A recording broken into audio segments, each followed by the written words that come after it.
This is your obligatory spoiler alert. Good morning, all you birds and nerds out there. Today we're going to be talking about Gotham, the new show on NBC on Mondays. Now, Gotham, for those of you who don't know, takes the mythology of Batman and removes Batman. So already that's pretty a hard sell right there. It's kind of a strange concept. I really didn't know how it was going to work until I saw the premiere. It's a cop show. It follows Detective slash Commissioner Gordon and his partner Harvey Bullock and their adventures in Gotham before Batman is Batman, while he's still a young boy. I'm going to have to go ahead and give this, I'll just cut to the chase. My rating for this is 5 out of 5 mehs. Meh, meh, meh, meh, meh. It is cliche city. It's I don't know. They're really leaning on the Batman IP. It's not the plot would not be by itself something special. It's not like The Wire or The Shield or True Detective, where this is just a great cop story. Now this is fully leaning on the Batman IP. It has climbed into the Batman IP and has built a treehouse there. So I want you to know that right away. If you were looking for a great cop story, at least based on the first episode, which should be the strongest, I don't see it. I don't know why they didn't try to make this into a great cop story. That would be the simplest, easiest way to do this. Simple, yeah. Let's create a great cop story. Oh, that's simple. But I mean, really get writers from The Wire, The Shield, True Detective, Hannibal, and make something, and then have the added bonus that you have the Penguin in there and Alfred, and that could be cool. That could be really cool, but they did not do that. Maybe they spent all the money that they would have used for the writers on Warner Brothers getting this IP. So let's go through the characters. The first character, the main character, is Gordon, and as I said before, he's a cliche. He is the paladin. He is the good cop. He's optimistic. He's brand new. He's shiny, young, a veteran. I'm not sure what service they haven't said. Doesn't have a mustache or long hair or kind of medium hair that we know Gordon is having. I mean, again, this is a very generic character so far. There hasn't just walks a straight line, and I'm not sure what you're gonna do with him. It's just disappointing. Bruce Wayne. This was my least favorite Wayne family murder scene ever. I saw this video where they had 9 different depictions in cartoon and live film of Bruce Wayne's family being killed. This was my least favorite. In some of the scenes, they showed that they'd just seen The Legend of Zorro. And that gives this whole vigilante aspect that as his parents were killed, he had in his mind the idea of being Zorro. Such a cool, subtle, childish kind of thing that you could really see this idea of the vigilante as someone who he wants to be getting tied into a knot into his subconscious. And from there, growing and growing. He let out this really crazy scream. I don't know who thought this was a good idea. It did not resonate with me at all. It looked like it was designed so that they could pan the camera straight up. Right? It looked like the director had an idea of what the camera should do, and then he figured out what a realistic depiction or the depiction he would like of a child in grief that had just seen his parents murdered. It was very backward to me. Alfred has a strange relationship, as always, being this much older man to this young boy, and yet his servant. Kind of peculiar, where he's trying to act like a father figure and tell the boy what to do, but at the same time the boy is telling him when to be quiet and so forth. And I'm not sure how to make that something that most modern people around the world can sympathize with.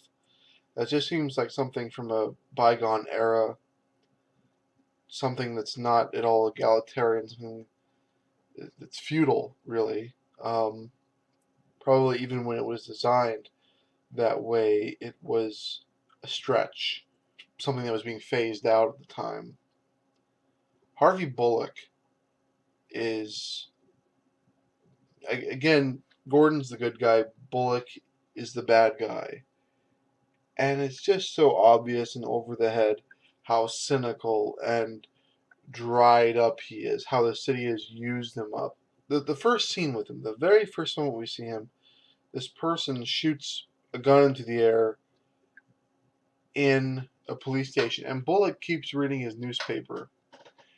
This again is just a really weird way to depict a human being. Human beings would be very startled by the sound of gunfire going off 10 feet from them, and a fight or flight mechanism would have kicked in, but Bullock is so gnarled that I mean, is he suicidal? What's going on here? Why is he this crazy? So he's he flirts with Fish Mooney, who's this gangsteress.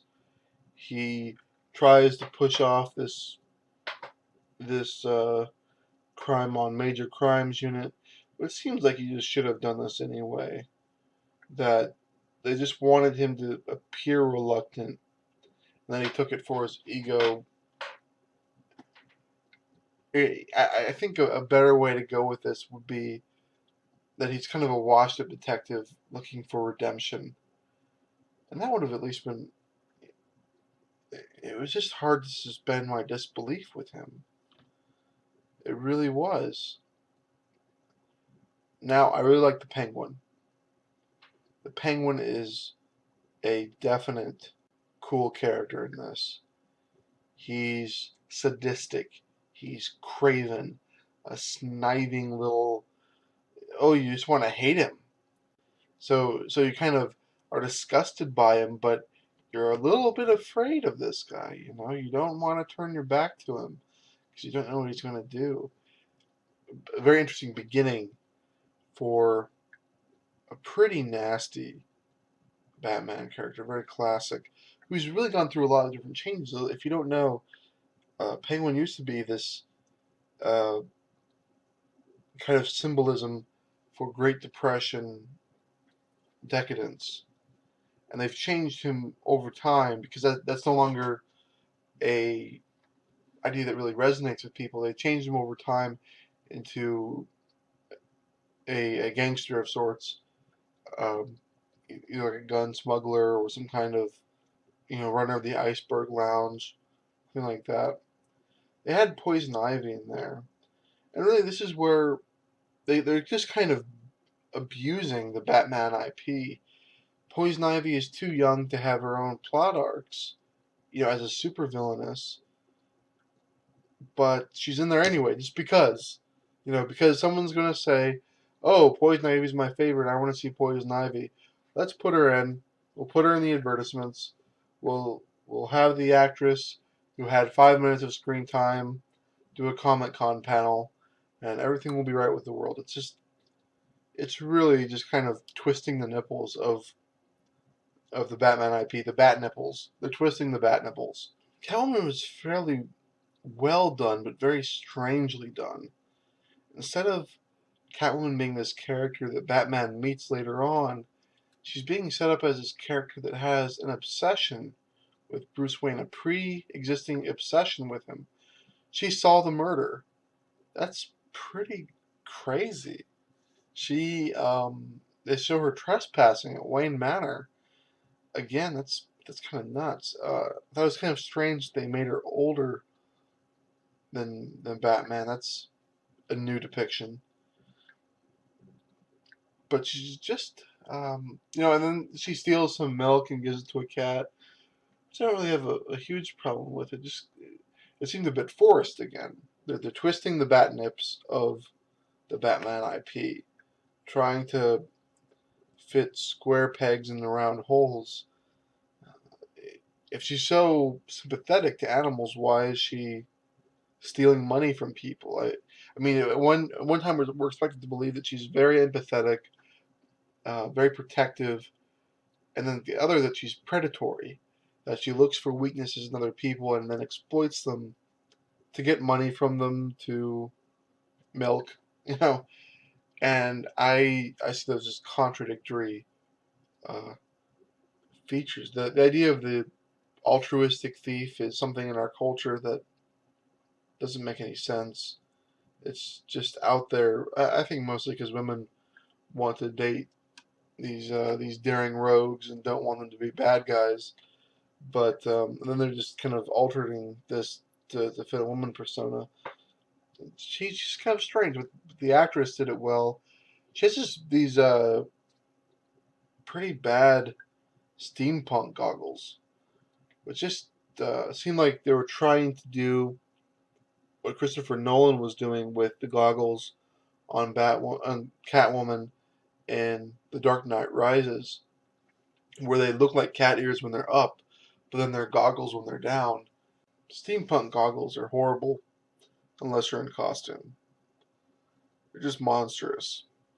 It should be punished by, I don't even know, sending you to the moon or something.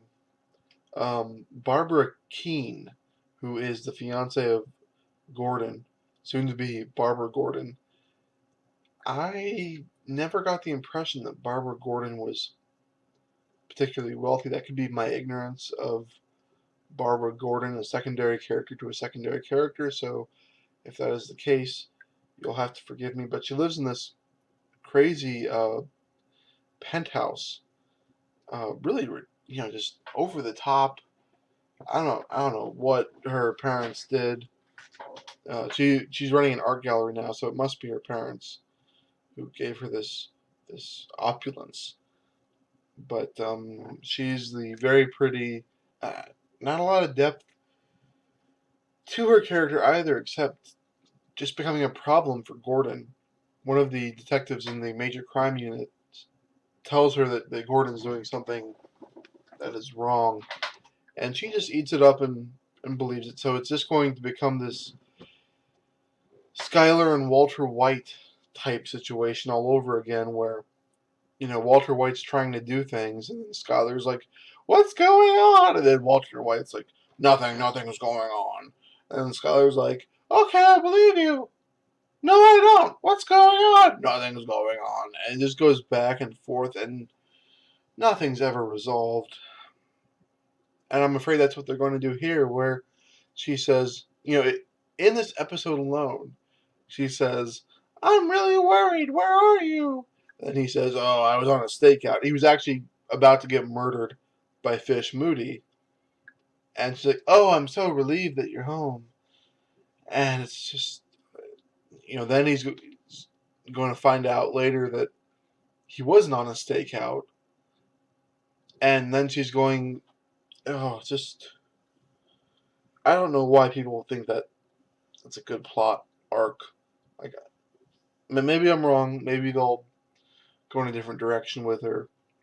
Something else we're obviously looking forward to is the marriage between her and Gordon, as well as her getting pregnant. She has two children in the comics, Barbara, and who becomes Batgirl, and Oracle, and her son, who is a psychopath. So Fish Moody is kind of a super villainess, but she's made for this TV show. She's played uh, by Will Smith's wife. I like her a lot. She's unpredictable, volatile, sadistic, casual. She doesn't really take murdering or torturing too far. She's smart. I like her. I like her a lot. Her hair is kind of stupid. I'll say that right now. Her hair is kind of stupid. But the way that she has the police wrapped under her little finger, wrapped around her little finger, yeah, I look forward to seeing more from her. Carmine Falcone. I hate this depiction of this noble gangster. It goes back to The Godfather. Carmine Falcone should be a rabid dog. He can keep up the appearance of being a sophisticated gentleman who swoops in and saves Gordon, but he is a rabid dog. Maybe they will play that up and kind of play peekaboo with that, where every once in a while you get to see the side of Carmine that allows him to rule the underworld. But this idea that he had great respect for Gordon's father and everything is, again, just another cliche. At one point, they're talking in this generic abandoned warehouse for no reason. If Carmine is so powerful, why aren't they talking in one of his restaurants or in a back room at a poker thing? It's just kind of like they had this set left over from The Crow, in the 1990s, and they just were like, oh yeah, let's use this again. The version of Riddler in Gotham looks like he's a direct clone of the nerd from Criminal Minds. He just kind of stutters and is awkward and weird. And then they just kind of added this riddling aspect to him after that. Just again, tweaking the bat nips. They're just. Can you see how I feel about this show? Yeah, the Riddler is not something I look forward to seeing more of in this show. So those are all the characters that were in this episode that are worth mentioning. So let's get into speculation. What do I think is going to happen with this show this season? One thing that's really tough is thinking of all the characters that they could have in here. Bane is a character that's younger than Batman, so he can't really show up in Gotham. A lot of the characters are like that. My first prediction, Bruno Mannheim. Mannheim is kind of like Carmine Falcone in the sense that he can just be this gangster, maybe have a little bit more of a menacing undertone to him that can make him stand out a little bit. Something a little bit more vicious, more visceral. As you know, in the comics, he's the head of the Church of Crime, which is a very nasty organization backed by Apocalypse. So that's a possibility, although I don't think they'll go the whole Apocalypse route, obviously. They want to keep this very non-supernatural. So Arkham and Blackgate are obvious scenes that they're going to explore. Arkham is actually the title of one of the announced episodes. There's not much to do there except just, again, tweak the bat nipples. Just abuse the IP and just use Blackgate and Arkham as you would any other prison in a cop show, but just use the term. Um, the Bertinelli family is another family that could appear. That's the Huntress's family. They obviously can fit in quite well with the Falcones. There could be a gang war coming, and the Penguin did allude to a gang war, so that's something I think could be explored. The League of Assassins is really on the upswing in DC, I think, as a force that they want to promote as being a major player in the DC universe. First with The Dark Knight Rises, or the whole Dark Knight trilogy, really, and then again with Arrow, where they're really given very prominent roles. So I think they could have a major role. Just if you think of what characters in Batman are mature when Batman is still young, Ra's al Ghul is an obvious choice. The Red Hood is an interesting pick. I'm not sure how they're going to be able to do this. The Joker is too powerful in the Batman IP to not address. Now, for those of you who don't know, before the Joker was the Joker, he was still a supervillain, named the Red Hood. We don't know who is under the Red Hood, and it is very forbidden, unkosher, unorthodox to even really discuss who is under the Red Hood, which they've said they're going to do. I don't believe them. I think they're just trying to get more people watching. But they could have the supervillain, the Red Hood, before he becomes the Joker.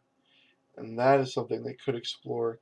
It would be a little bit strange because then the timeline would be the Red Hood is like, let's say 25 and Batman's 10. That means by the time Batman is 25 and about ready to start year one, that means that the Red Hood has been red hooding around for 15 years and is now 40. So when he becomes the Joker, he's already 40, which isn't unbelievable. It's just kind of it's just kind of odd.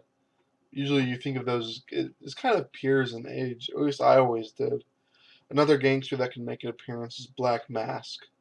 Definitely a little bit more frightening, I think, in terms of, again, these more menacing gangster types. Black Mask is an unrepentant torturer, a really nasty character. He tortured Batgirl with a power drill in the comics. We could also see maybe a young Scarecrow perhaps working at Arkham Asylum. I think we might see perhaps the Prometheus murder. Prometheus is a reverse Batman. His parents, who were criminals, were gunned down by a policeman, and so he's dedicated to all ending all forms of justice. So that's a possibility. That's really all I can think of right now. Again, I give this 5 out of 5 Mez. You should watch this if you're a really die-hard Batman fan. Don't watch it if you're looking for a good cop show. That's my recommendation.